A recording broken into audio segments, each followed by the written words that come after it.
제레미 벤담의 공리주의에 이로는 사람들에게 윤리적 판단을 내릴 때 이용한 프레임워크를 제공합니다. 이 이론을 재미있게 설명할 수 있는 일화를 들려드릴게요. 마을 한복판에 행복의 분수라는 전설적인 분수가 있었습니다. 이 분수에 관련된 전설은 하루에 딱 한 번 마을 사람들이 함께 어떤 결정을 내릴 때 그 분수에 동전을 던지면 최선의 결과가 나타난다는 것이었습니다. 문제는 사람들이 각기 다른 이해관계를 가지고 다투면서 과연 어떻게 해야 모두를 행복하게 할 수 있을지를 두고 늘 고민해야 한다는 점이었습니다. 어느 날 마을에 아주 특별한 이벤트를 개최하기로 했습니다. 바로 최대의 행복을 찾아라는 이름의 축제였습니다. 참가자들은 전설이 행복의 분수를 이용해 마을 사람들 모두가 만족할 수 있는 결정을 내려야 했습니다. 참가자 중 한 명인 소피아는 제레미 벤담이 공리주의 이론에 흥미를 갖고 있었습니다. 그녀는 이 이론을 바탕으로 상대적으로 간단하지만 강력한 방법을 제안했습니다. 첫 번째 도전은 마을 광장에 오래된 나무를 어떻게 할 것인지 결정하는 것이었습니다. 오래된 나무는 이미 많은 사람에게 그늘을 제공하여 인기 있는 휴식 장소가 되었지만 나무가 점점 썩어가면서 안전에 문제가 생겼습니다. 주민들이 분열된 상태에서 소피아는 공리주의의 접근을 제안했습니다. 각 제안된 결정의 결과가 얼마나 많은 행복을 가져오는지 생각해보자고 말이죠. 하나는 나무를 뽑고 새로운 나무를 심는 것이었고 다른 하나는 나무를 치료하여 더 오랫동안 유지하는 것이었습니다. 소피아는 두 가지 시나리오의 결과를 주민들과 함께 생각해봤습니다.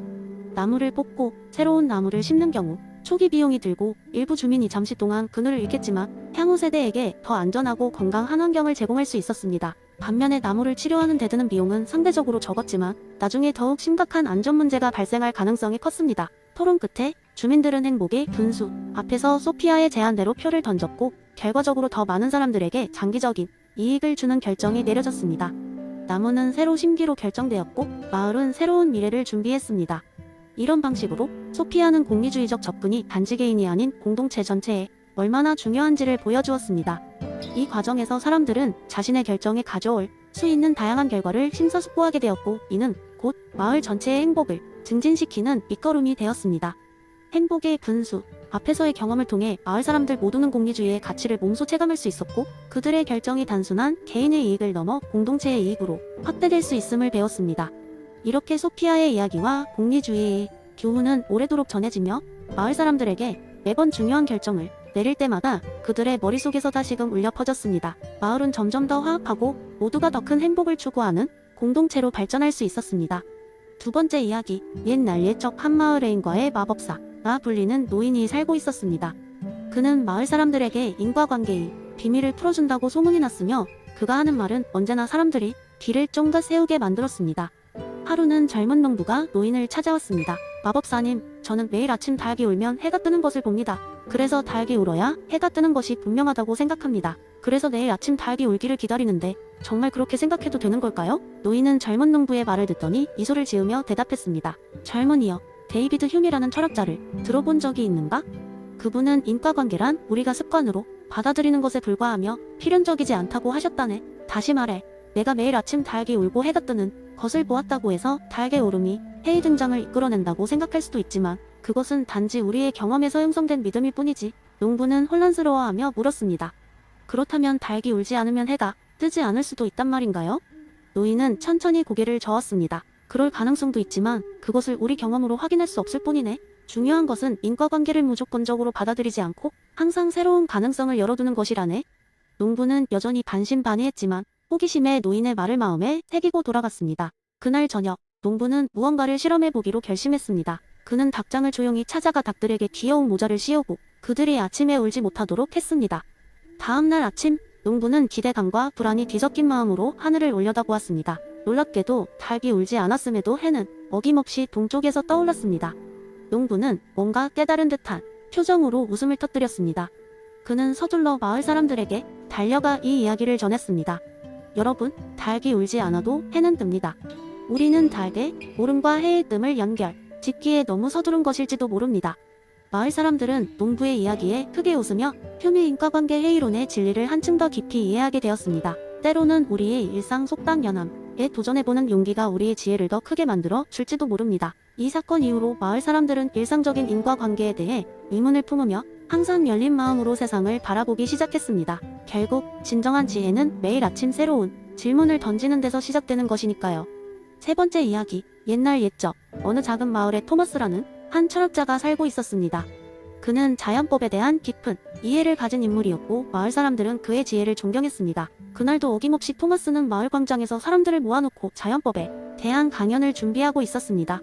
비가 촉촉이 내리던 저녁, 마을 사람들은 우산을 쓰고 광장으로 모여들기 시작했습니다. 오늘의 주제는 자연법이란 무엇인가? 였고 많은 사람들이 이 흥미로운 주제를 듣기 위해 모였죠.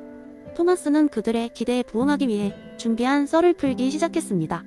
여러분, 자연법에 대한 이야기를 시작하기 전에 토마스는 미소 지으며 말했다. 우리 마을의 이야기 하나를 소개하고 싶습니다. 사람들은 환호했고 토마스는 이야기를 시작했습니다. 어느 날 이 마을에서는 놀라운 일이 벌어졌습니다. 마을 한복판에 커다란 나무가 세워지는데 나무에는 수많은 사과가 열려 있었습니다. 사과의 향기는 마을 전체에 퍼졌고 사람들은 그 달콤한 향기에 이끌려 나무 아래에 모였습니다. 그때 나무 옆에는 커다란 표지판이 세워져 있었는데 그 표지판에는 이렇게 적혀 있었습니다. 이 사과는 모두의 것입니다. 그러나 여러분의 필요만큼만 가져가고 남은 것은 다른 일을 위해 남겨두세요. 사람들은 이 글귀를 보고 사과를 나눠 먹기 시작했습니다. 어느 날까지도 나무의 사과는 끝없이 열렸고 마을 사람들은 이 나무로 인해 배고픔을 달랠 수 있었습니다. 이 기적의 나무를 두고 사람들은 자연의 섭리에 따라 서로를 배려하며 공존하고 있었습니다. 그러나 시간이 지나고 몇몇 사람들은 욕심을 부리기 시작했습니다. 그들은 사과를 필요 이상으로 따가며 집에 쌓아두었습니다. 그 결과 나머지 사람들은 사과를 먹을 수 없게 되었고 마을에는 불화가 일기 시작했습니다. 이때 토마스는 사람들을 모아놓고 말했습니다. 여러분, 이 나무는 자연법의 예입니다. 여러분 모두가 자연의 법칙인 절제와 배려를 잊고 탐욕에 빠진다면 이 나무가 우리에게 준 선물은 사라지고 말 것입니다. 자연법은 우리가 서로 돕고 조화롭게 살아가도록 인도합니다.